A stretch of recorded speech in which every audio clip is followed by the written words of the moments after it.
les habla Saraya Hernández y junto a mi compañero Ellen Chipú. En esta actividad le vamos a hablar sobre la solidificación e imperfecciones cristalinas, la cual corresponde a la actividad número 3. Listo. Primeramente, saber qué es y cómo se da la solidificación en metales. La solidificación de los metales es un proceso industrial por el cual se realiza un proceso de fundición en el cual el metal pasa de líquido a sólido. Es un importante proceso industrial, dado que la mayoría de metales se funden para moldearlos como productos semiacabados o acabados. La solidificación de un metal o de aleación pueden dividirse en las siguientes etapas, que son dos. La primera es la formación de núcleos estables en el fundido. Entonces, esta en general se define como un cambio físico que consiste en cambiar de estado de material, el cual pasa de líquido a sólido, y esto se produce por la disminución o por una compresión de material que se está trabajando. Dentro de esta encontramos la nucleación, pues en esta se forman pequeños núcleos estables, los cuales son de características sólidas dentro del líquido.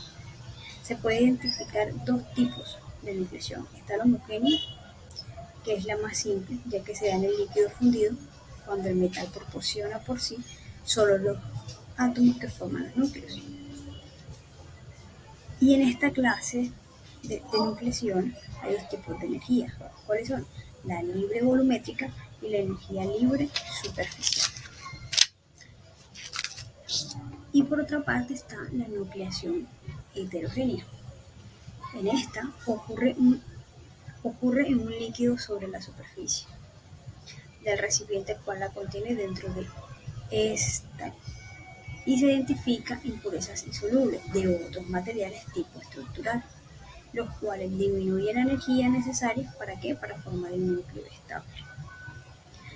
La segunda etapa, ¿cuál vendría siendo? La etapa de formación de granos y estructuras granulares.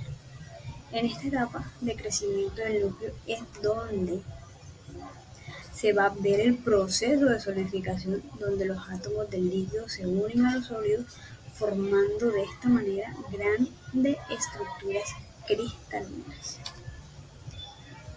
Ahora, ¿cómo se da la solidificación de monocristales y qué es? Bueno, en sí, la solidificación en monocristales la encontramos presente en un único núcleo, el cual aumenta y se empieza a solidificar completamente el metal. Y asimismo, que no encontremos otro tipo de cristal. ¿Cómo se da? De esta siguiente manera, como muestra la imagen, pasando por estas diferentes fases. El monocristales son aquellas propiedades que varían con la dirección, que son anisotropía. Y los policristales son aquellas propiedades que pueden variar o no con la dirección, que pueden variar o no con la dirección si los grados están aleatoriamente orientados. Sería isotrópico. Aquí vamos a ver dos tipos de soluciones sólidas metálicas que existen. Variables tipos de disoluciones sólidas simples, como lo son sustitucionales y intersticiales. Esos son los dos tipos de los cuales les voy a hablar, de soluciones sólidas. El primer tipo es la solución sustitucionales. Esta se origina por la ocupación de átomos de soluto en posiciones del solvente. La estructura cristalina del elemento progenitor permanece inalterada, aunque puede distorsionarse por la presencia extraña de átomos.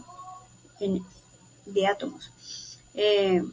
esta puede ocuparse desde el 1% hasta el 99% del disolvente. Y un ejemplo de ellos puede ser el latón, ya que es una aleación de cobre con el 10 y el 35% de sus átomos reemplazados por el zinc. Los átomos del elemento aliante también reemplazan átomos del metal básico. Esto ocurre cuando el tamaño de los átomos en ambos elementos es similar. Y está el otro tipo de solución que es intersticiales. Estas son aquellas en las que los espacios introducidos ocupan una posición intersticial que normalmente está vacía en la estructura cristalina. Cuando los átomos del elemento aliante son mucho más pequeños que los del metal base, el elemento aliante se sitúa en los espacios o intersticios que dejan los átomos del metal base. Y un ejemplo para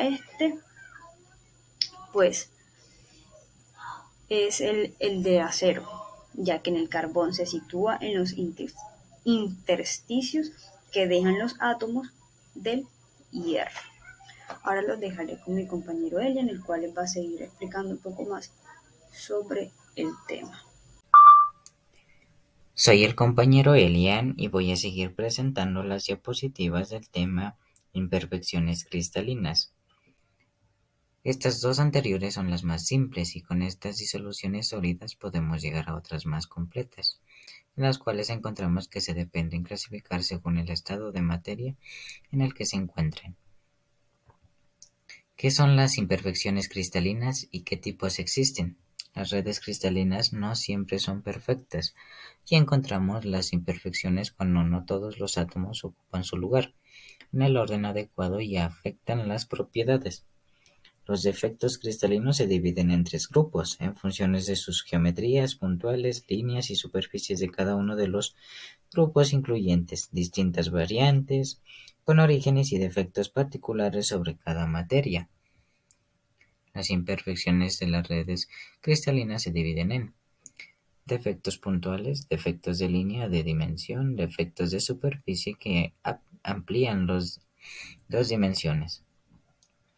Los defectos de la red de cristalina se clasifican según su forma y geometría. Los tres grupos principales son defectos puntuales o de dimensión cero, defectos de línea de una dimensión y defectos de dos dimensiones que incluyen superficies externas y superficies de límites.